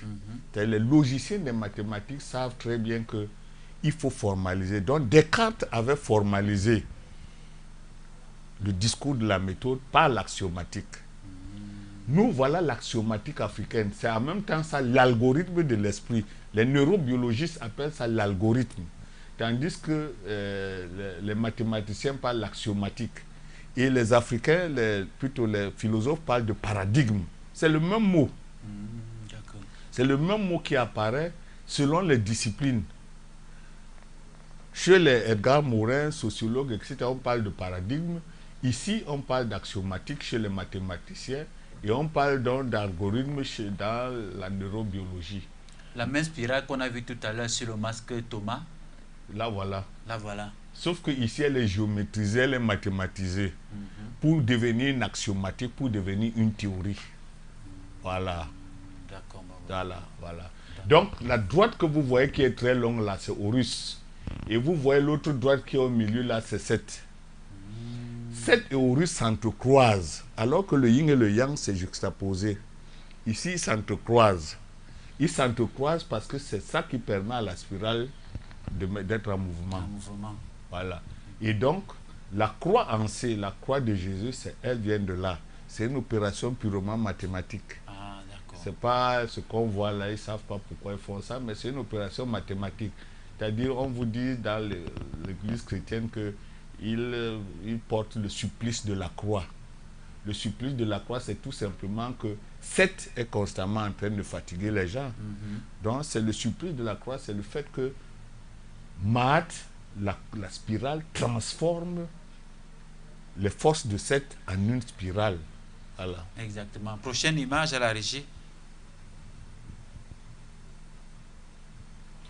Voilà l'équation. Bon, de la théorie africaine de Maat. Voilà, donc je n'insiste pas dessus. On appelle ça une fonction quadratique. Cette fonction, on l'appelle fonction quadratique sous la forme AZ2 de second degré, AZ2. Plus BZ plus C avec A égale 1. Voilà. B égale moins 1 et C égale moins 1 avec X en abscisse. Voilà. C'est ça qui permet d'arriver à ce qu'on appelle le nombre d'or. Ah, d'accord. Oui, c'est le nombre d'or qui est obtenu. Quand vous faites cette équation-là, on appelle ça le discriminant en mathématiques. Le discriminant arrive donc à la solution 1,618 qui est la solution du nombre d'or. Donc, si vous me passez de X2 à X3 et à X4, vous arrivez à la géométrie de tout l'univers que je vais vous montrer tout à l'heure. D'accord. Prochaine image à la régie. Bon. Les axiomes et leurs implications. Oui, c'est-à-dire Horus contre Seth. C'est ça qui permet de dessiner l'utérus féminin. Un perpétuel combat. Ouais, l'utérus, c'est l'image de l'utérus avec l'enfant à l'intérieur quand il est en gestation. Mais c'était pour dire que même le corps humain dessine la croix. Hein. Voilà, c'est ça, Ang. La croix de la vie, c'est elle qui donne la vie, c'est elle qui donne l'enfance. C'est ça le thème. Donc, l'Égyptien fait toujours tout pour que à la science la plus pointue corresponde la réalité. Et c'est ça la différence avec l'Occident. L'Occident, lui, il étudie la biologie pour la biologie, la cosmologie pour la cosmologie, comme si c'était séparé. Les Africains ont fait l'effort de rendre compatibles toutes les sciences. C'est pour ça qu'au début, on a montré l'Égyptien qui dit que quant à nous, Égyptiens, on a la loi, à partir de laquelle on a fait toutes les autres connaissances, y compris la divination. Voilà. D'accord. Prochaine image. Bon. Voilà. Couronne de Haute-Égypte, couronne de Basse-Égypte. Et vous voyez la spirale. Du pharaon. On dit que l'Égypte est née en 3000 avant Jésus-Christ à peu près, que Narmer était le premier pharaon. Mais la spirale est connue depuis. Ça, c'est la topologie algébrique. Donc, ça veut dire que lorsque Narmer organise l'Égypte, la science existait depuis 20 000 ans. Puisque si ça commençait, il ne pouvait pas venir installer la spirale. Là. À ce moment-là. À ce moment-là. Donc, l'Égypte n'est pas née il y a 3200 ans. L'Égypte étatique est née il y a 3200 ans. Mais il y a une tradition très ancienne de sciences qui a fait les pyramides. Les pyramides ne peuvent pas être nées il y a 3500 ans. C'est au moins 30 000 ans. Vous comprenez? C'est simplement que ça a trouvé en Égypte que les gens ont renouvelé la connaissance et on a fait croire que les pyramides sont nées là au date d'il y a 3500 ans. Voilà. Ok. Prochaine image. Voilà, ça c'est l'image du pharaon, la Haute-Égypte et la Basse-Égypte. Ce qui est rouge là, c'est l'Égypte de la Nubie, hein, le Soudan. Sur le chapeau. Oui, le blanc c'est le Nil, c'est vers... la Haute-Égypte. La Haute-Égypte, vers le delta. Tandis que le bas, c'est la Basse-Égypte. Et remarquez que la spirale est rouge, parce qu'elle se met au niveau de la Basse-Égypte. C'est-à-dire, ils veulent nous expliquer que la science vient de là-bas. C'est-à-dire, ils nous expliquent que ce que vous voyez là, la spirale que nous on porte là, ça vient de la Nubie, ça vient du sud. D'accord. C'est pour ça qu'ils ont placé ça sur le blanc rouge, sur la partie rouge, pour bien nous dire que ce que vous voyez là, ça vient de Nubie. Tandis que ce qui est en haut n'est que hérité. Et en plus, l'antenne qui se trouve sur le cobra. Côté rouge, là même, en forme de spirale, d'abord, oui, a toujours la couleur rouge. Vous dites effectivement que ça vient de... C'est pour ça qu'il faut faire attention avec les images égyptiennes. Elles ont toujours une signification sévère, très pointue. Très pointue. Normalement, on devait faire une science qu'on appelle l'iconologie, pour bien expliquer en termes simples les choses, les images égyptiennes, parce qu'ils voulaient toujours que les gens sachent. Mais les gens qui ne sont pas allés forcément à la même dimension de leur école. Voilà. C'est clair. La prochaine image à la régie. Voilà Narmer. Vous voyez, c'est le premier pharaon, Narmer. Principe de régulation politique. Voilà.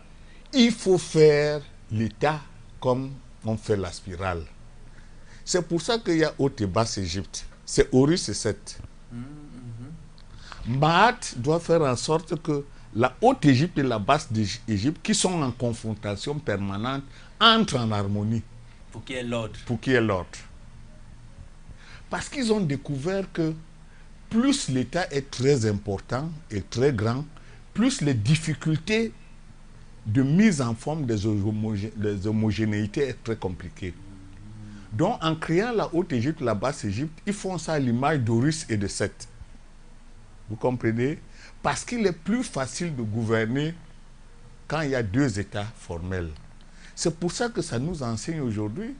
Si on veut faire aujourd'hui l'État du Cameroun ou l'État du Bénin, il est souhaitable qu'il y ait le haut, parce que généralement, c'est la civilisation du Sahel, et il y a le bas, les civilisations forestières, comme on a fait au Ghana.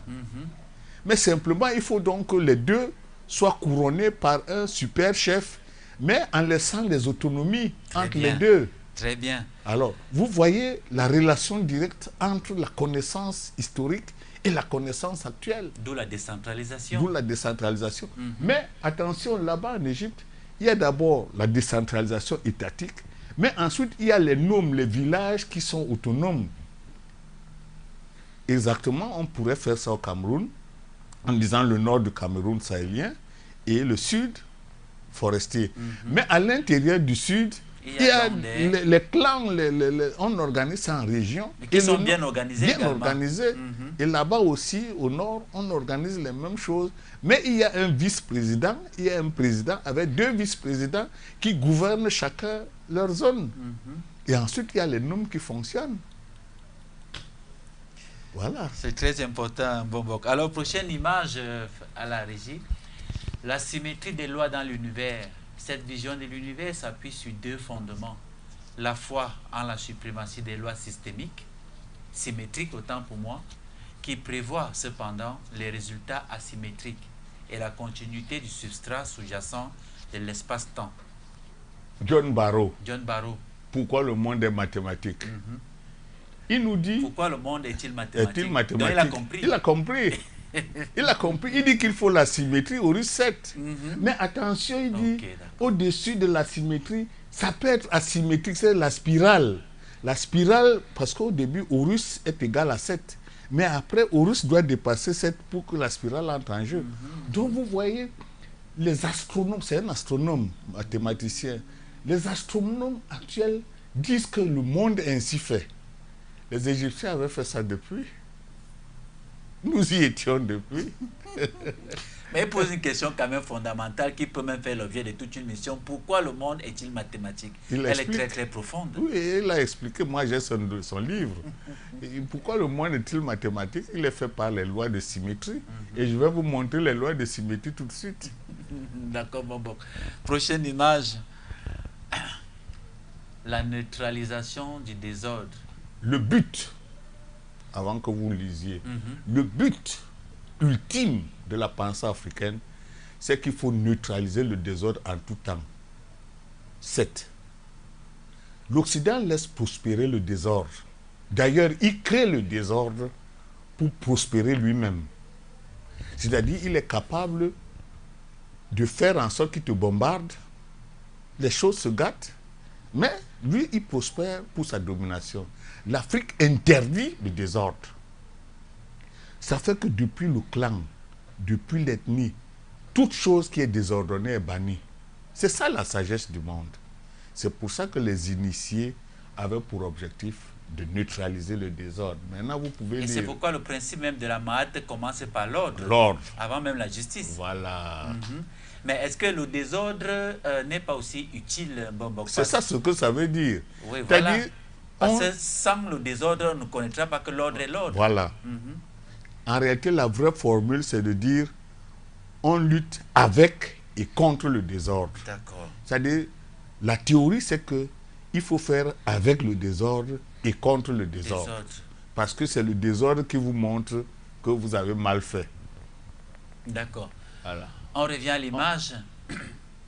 En bref, maintenir l'ordre que garantit et justifie le mythe, supprimer le désordre quand il s'introduit dans le groupe, provoquer le désordre qui revitalise la collectivité, lui fournir des soupapes de sûreté dont elle a besoin, tout cela afin de réintroduire l'ordre.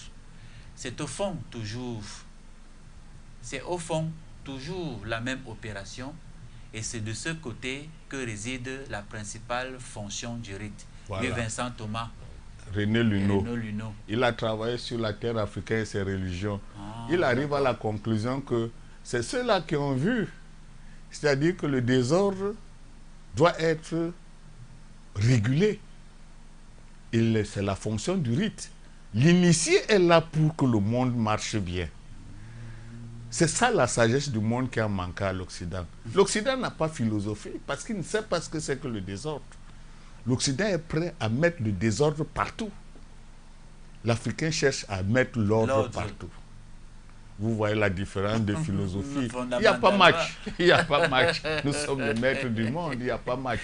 Prochaine image. Voilà. La dynamique de l'esprit. Position du pied. Voilà. Remarquez d'abord que Horus et Seth ont la même taille. Ça veut dire que Seth, c'est un gars très sérieux. C'est un dieu. Il porte la croix en. Comme Horus. Comme Horus. Ça veut dire que les deux sont complémentaires. Et au milieu, là, on a qui? Le pharaon. Vous voyez son casque. Donc, en réalité, le pharaon a les deux énergies. L'énergie négative et l'énergie positive. il les reçoit tous les deux. Quand il administre dans son peuple, il les reçoit tous les deux. Maintenant, remarquez les formes du pied. C'est toujours le pied gauche. Qui est en avant. En avant. Et regardez l'écart entre le pied gauche et le pied droit. C'est le même angle. C'est pas un peu du hasard. Non, c'est la mathématique. On appelle ça la fonction d'hystérie. C'est-à-dire, Edgar Morin appelle ça l'unidualité. C'est-à-dire, les deux pieds se rejoignent dans le tronc commun pour arriver jusqu'à la tête. C'est-à-dire, Edgar Morin explique que l'ordre et le désordre sont toujours eux-mêmes façonnés par deux approches.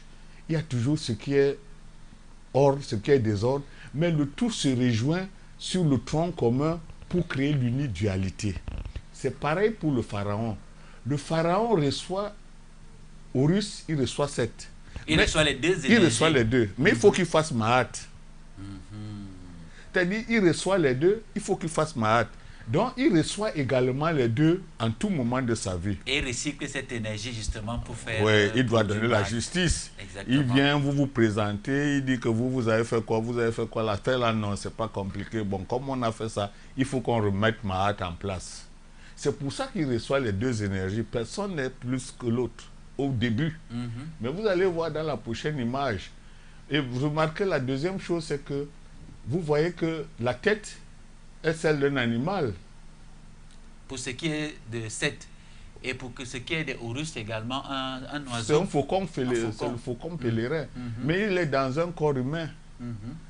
Les Égyptiens sont en train de nous dire que la loi est la même à toutes les échelles. Les dieux, les hommes, les animaux sont tous façonnés de cette façon. Donc il n'y a pas le discours selon lequel nous sommes faits à l'image de Dieu. Non, non, seulement... c'est pas ça.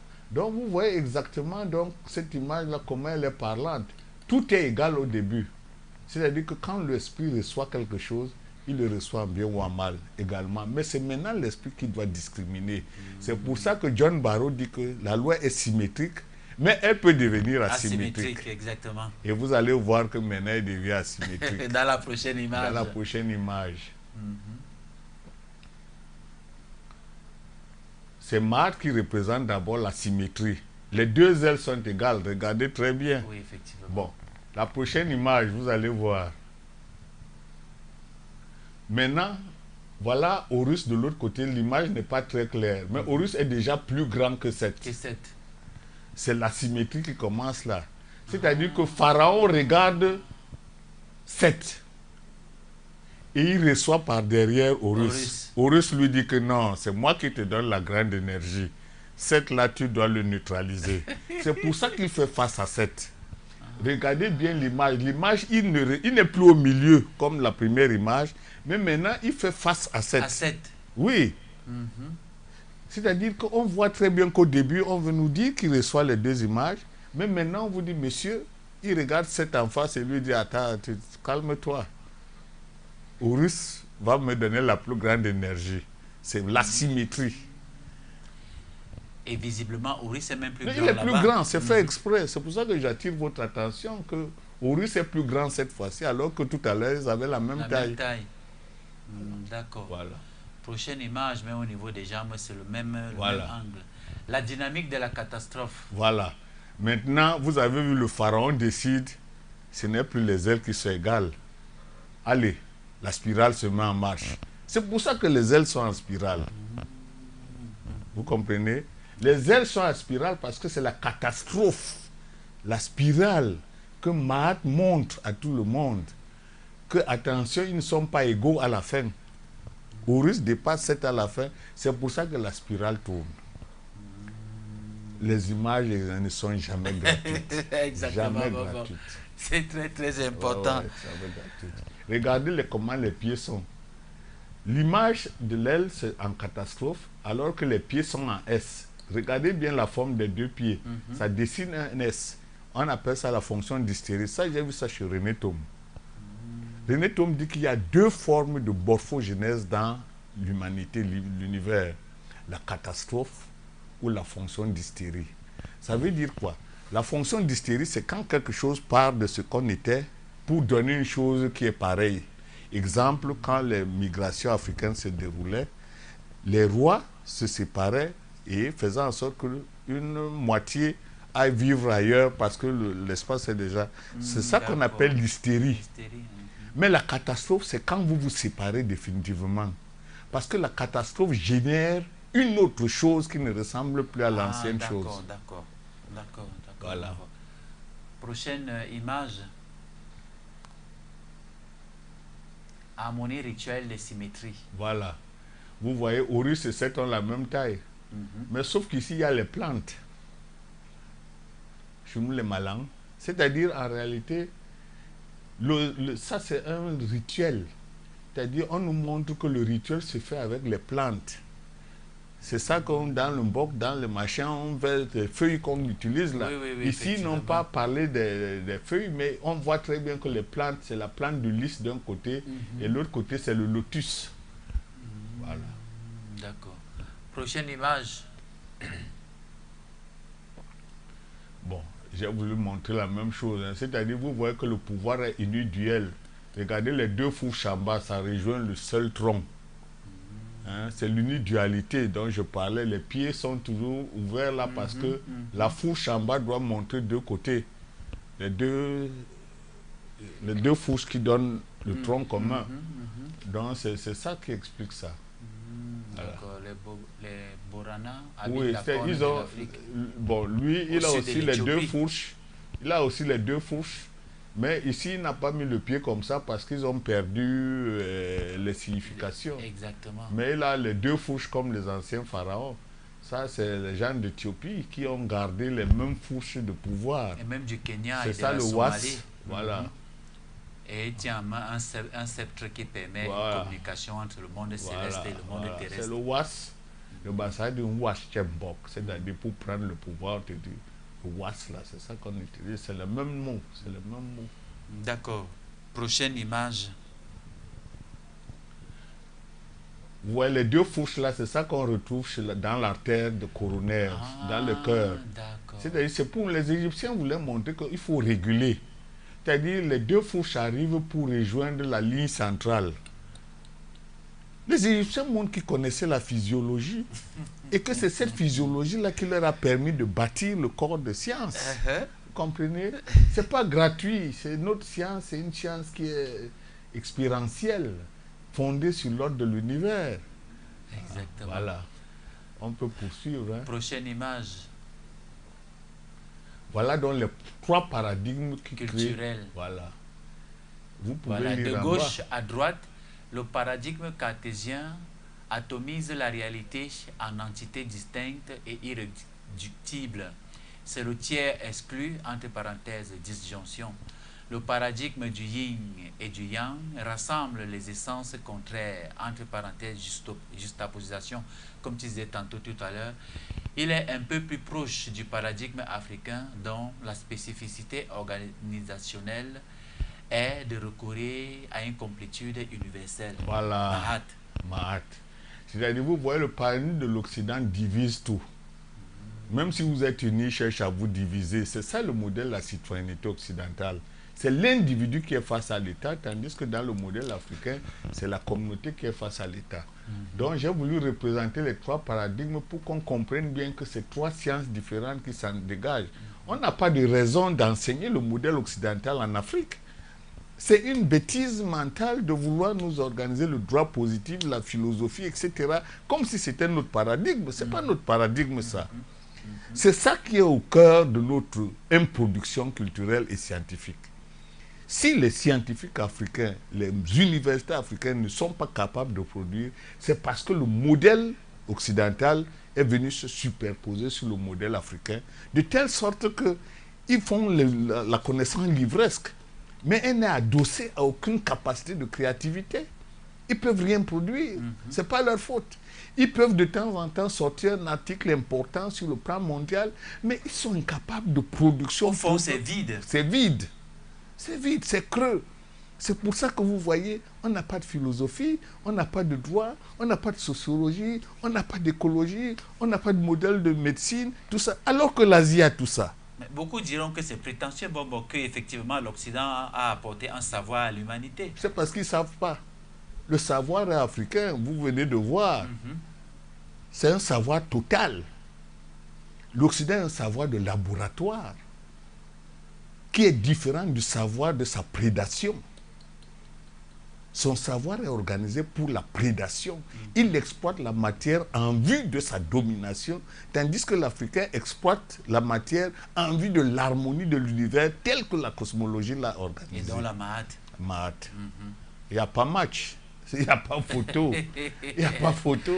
Exactement. Il y a un internaute qui demande si c'est le prochain livre de Mbombo. Oui, c'est le prochain. La théorie africaine de oui, la c'est science. ce que je voudrais donner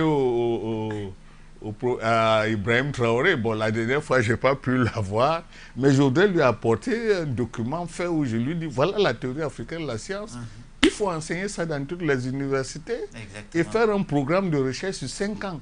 Si on fait cette théorie de la science, en 5 ans, on a toutes les théories, droit, économie, tout ça, on fait ça. Il suffit de mettre 100 étudiants sur ce programme de recherche en 5 ans. Effectivement. Terminé. Parce que là, nous avons fait la révolution politique avec le Mali, le Burkina, etc. Mais il reste la révolution scientifique. Scientifique, très bien. Voilà. Justement. Voilà, la prochaine image à la régie. Voilà. On est presque à la fin. La méthodologie générale de Mahat. Mahat est une méthode holistique et systémique opposée au modèle cartésien de division de la réalité en entités atomisées de l'Occident. Voilà, c'est ce qu'on a dit depuis. On a montré que l'Occident atomise, on a montré son paradigme. Et nous, notre modèle est différent, il est holiste, prend tout l'univers à témoin. Donc quand nous devons faire des thèses de recherche, nous ne devons pas faire les thèses de recherche comme l'Occident fait, nous donne. Vous entendez par exemple l'État, les gens viennent avec l'idée de l'État occidental et ils veulent que ça s'harmonise avec l'État africain. Alors qu'on doit faire le contraire. Dire que c'est le mauvais État que l'Occident nous donne et commencer par pour nous. Ce qui tue la recherche, c'est que dans notre tête, on a le paradigme occidental et on force pour nous ressemble à l'Occident. C'est ce qu'on appelle le métissage culturel. Donc les gens font des thèses dans les universités avec dans leur tête le modèle occidental. C'est impossible. On ne peut pas avoir des prix Nobel avec ça. La Chine a des prix Nobel parce que la Chine part d'elle-même. Elle ne prend que la technique ailleurs. Et donc, ce que nos agrégés reproduisent là n'est que la répétition du modèle occidental. Mais c'est un ressassement de vieilles théories. C'est creux. C'est creux complètement. Ils sont complètement au sujet. Moi, je le dis avec force et autorité. Parce que nos étudiants ne sont pas encore capables de débattre et de comprendre là où l'Occident va. Le jour où nous aurons les éléments d'appréciation, on verra que tout est creux. Ils n'y croient même pas eux-mêmes. Ils sont désœuvrés mentalement. C'est-à-dire, l'Occident leur a montré des choses et ils croient que l'Occident, on ne peut pas le défier. Tandis que l'Asie, le monde arabe et l'Iran disent que non, vous n'êtes rien, nous on est les maîtres. Nous les Africains, on est couchés au sol, les professeurs couchés au sol, partout couchés au sol. La télé, c'est seulement que oui, je crois que machin, parce qu'ils ont le modèle occidental en tête. Dès qu'on parle de démocratie, ils disent oui, on a mal fait on a volé les élections. Mais pourquoi on passe du temps à dire qu'on a volé les élections alors que nous, on a un modèle? Donc notre drame vient de ce que notre élite ayant été à l'école étrangère n'a même pas conscience que ses ancêtres ont fait les choses. Le droit, on n'a pas. L'économie, on n'a pas. La science politique, on n'a pas. La religion, on n'a pas. Nous, on a quoi alors? Et nous, on parle de quoi? On a pour les autres. Voilà. Voilà. La prochaine image, nous allons bientôt sortir. Voilà. Vous voyez donc, c'est ici qu'on va arriver à ce qu'on appelle le tort. C'est-à-dire la spirale arrive à un niveau macroscopique à ce que vous voyez. Regardez très bien. La courbe qui sort de la tête du pharaon là-bas, elle est en spirale. Maintenant, nous allons entrer dans la géométrie de l'univers. C'est comme ça que ça se répand dans les cases africaines. Et c'est comme ça que ça se répand dans les pyramides. Avec une précision chirurgicale. Chirurgicale. C'est les mathématiques. Regardez comment ça entoure la pyramide. On peut poursuivre. Hein? Prochaine image. Non, ça, on l'a déjà vu, je crois. Peut-être que j'ai fait l'erreur de... Ah oui, je voulais... Voilà, c'est ça. Vous voyez donc ce qui se passe... Non, on revient, voilà. Revenez. Ce qui se passe... Non, on revient. Voilà. La précédente image. Voilà. Ce qui se passe dans la pyramide, voilà ça en réalité. L'équation du tort. Du tort, on appelle ça le tort. Cette équation, je l'ai posée en haut. En réalité, l'univers fait circuler le flux cosmique ainsi. Vous comprenez? Et ce flux rentre donc par la pyramide et immerge toute la réalité. En réalité, nous ne savons même pas voir ça. C'est pour ça qu'on n'a pas le sentiment que ça nous traverse. Ce tort traverse toute chose. Donc ici, l'énergie part du noyau, se déploie et in fine fait un tour et revient. Il revient, il circule. D'accord. C'est ça Mahat. C'est donc Mahat, ça, en gros, vu de la géométrie de l'univers. Tout à l'heure, elle était en spirale parce que c'était dans l'espace euclidien. Maintenant, on est dans ce qu'on appelle l'espace dodécaédrique. C'est une sphère. Voilà la sphère. C'est-à-dire que ça, on est déjà en puissance 4-5. C'est la sphère qui se dessine au niveau cosmique global. Mais simplement, la spirale est faite au niveau humain pour qu'on puisse s'amarrer à la vérité. Donc voilà la vraie équation du flux cosmique. On peut passer maintenant. D'accord, prochaine image. Voilà. C'est pareil, la Terre aussi c'est pareil. Hein. La Terre est traversée par le magnétisme à la fois terrestre et cosmique. C'est la même loi. Elle circule de la même façon. Voilà. Donc on peut poursuivre. Prochaine émission. Voilà comment elle traverse l'homme. Donc quand vous faites Mahat, c'est comme une ampoule. Vous restez allumé. Vous savez que l'ampoule c'est un interrupteur. Vous braquez, ça donne la lumière. Vous éteignez, ça s'éteint. Pour devenir un homme d'une aura et d'une sagesse puissante dans l'univers, il faut faire Mahat. Parce que le cosmos vous traverse en harmonie et développe en vous des forces supracosmiques qui vous permettent d'entrer en harmonie avec l'univers. C'est ça qu'on appelle les sages et les illuminés. D'accord. Les Einstein, les gens que vous voyez de très grande puissance mentale sont traversés parce que c'est toujours l'ampoule est toujours allumée. Le but sur notre terre, c'est de faire en sorte que notre ampoule soit toujours allumée. Reste éternellement allumée. Allumée. Dans tous nos actes quotidiens, il faut faire l'effort pour faire Mahat. Parce que plus vous faites Mahat, plus votre esprit s'élève. Plus votre esprit rencontre l'esprit du cosmos. Et plus l'esprit du cosmos vous rencontre, plus vous êtes un homme de grande sagesse universelle. Vous êtes élevé. Vous devenez un dieu. C'est ça qu'on appelle être un dieu. C'est une équation mathématique. L'activité humaine, c'est une activité mathématique. C'est la raison pour laquelle Platon dit que nul n'entre ici s'il n'est géomètre. C'est ça, la géométrie du tort. Ok. D'accord, prochaine image. Oui, prochaine image. Voilà, ça c'est la fin. Hein? Bon. Connaître, c'est maîtriser l'ordre sacré de l'univers, la science, puis agir en conformité avec cet ordre, l'éthique, afin qu'à l'éternité cosmique corresponde une éternité sociale, la finalité. L'Occident ne connaît pas l'éthique. La science occidentale méprise l'éthique. La différence entre le modèle africain et le modèle occidental vient de ce que notre manière de penser le monde correspond à la vérité de l'univers et devient éthique. Et l'éthique, c'est quoi? C'est ce qui nous permet d'arriver à la cause finale, être en harmonie avec l'univers. L'Occident n'a pas philosophé, il ne sait rien de tout ça. Il n'y a rien à voir, il n'y a pas photo. Bon, je pense que c'est peut-être, je ne sais pas, regardez s'il y a une dernière image. Y a-t-il une dernière image à la régie? Bon, c'est ça, voilà la conclusion. L'Occident chrétien ignore la loi de l'univers, méprise l'éthique et n'entrevoit aucune finalité humaine durable. Au fond, l'Occident n'a jamais philosophé. C'est notre conclusion. J'ai plus rien à dire.